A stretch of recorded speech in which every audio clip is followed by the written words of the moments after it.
Welcome to Bablu voice channel. प्यारे दोस्तों, गुर्बत का मारा ईसा पाकिस्तान से दुबई कमाने पहुंचा। तरक्की करते करते बड़ा बिजनेसमैन बन गया और दफ्तर आसमान को छूती ऊंची इमारत में ले लिया। बूढ़े बाप की याद आई तो उसे विजिट वीज़ा भेजकर बुलवाया। ड्राइवर को एयरपोर्ट लेने भेजा। बावर्दी ड्राइवर चमचमाती लंबी कार में एयरपोर्ट से लाया। दफ्तर वाली बिल्डिंग में लगी शीशे वाली लिफ्ट में सवार करा के ऊपर ले जाने लगा। पहली बार लिफ्ट में सवार बूढ़ा खौफजदा बाहर के मनाजर देखने लगा। साथ वाली इमारतें नीचे रह गई, बादल भी नीचे रह गए। तो खौफ से निकलती जान के साथ डरते डरते ड्राइवर से पूछा, पुत्र मैनू केड़े ईसा को लेके चलाएं। प्यारे दोस्तों, एक नौजवान की शादी करीब थी।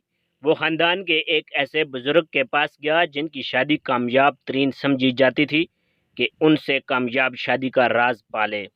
बुजुर्ग ने नौजवान को कामयाब शादी का राज ये बताया कि हमने शुरू दिन से अख्तियारात तकसीम कर रखे हैं।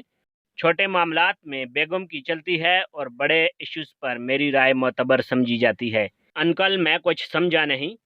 मतलब ये कि घर का सौदा सलफ, चीज़ों की तरतीब, गार्डन में फूलों का रंग, वो क्या पहनेगी मैं क्या पहनूंगा, बच्चे क्या पहनेंगे, घर से बाहर कब और कहाँ खाना खाना है, मेरी सैलरी कहाँ खर्च होगी, किसके साथ निभा के रखनी है, किस पड़ोसी के साथ बिगाड़ के रखनी है, घूमने कब और किस जगह जाना है, यहाँ तक कि टेलीविज़न पर क्या देखना है।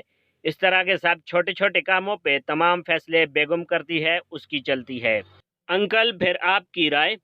बेटा, अमेरिका और चीन के ताल्लुकात, आलमी जंग, पेट्रोल महंगा होने के दुनिया पर असरात, मौसमियाती तब्दीली, रूस यूक्रेन जंग वगैरह जैसे बड़े अमूर पर मेरी राय मोतबर समझी जाती है।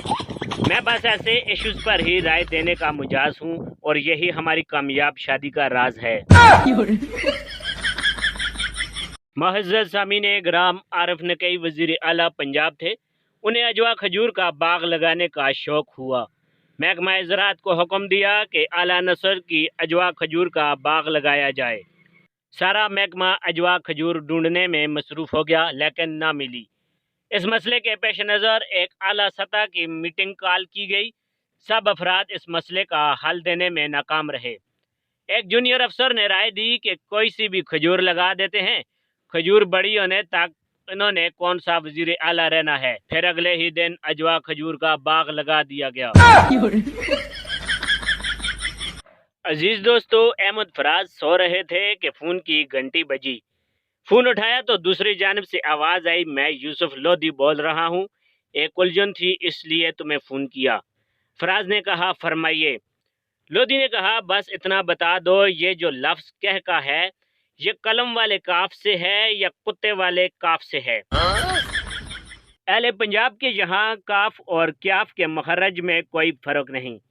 अहमद फराज ने जलकर जवाब दिया, यूं तो कह का कलम वाले काफ से है, अगर ये कह के तुम्हारे हैं तो फिर कुत्ते वाले काफ से हैं।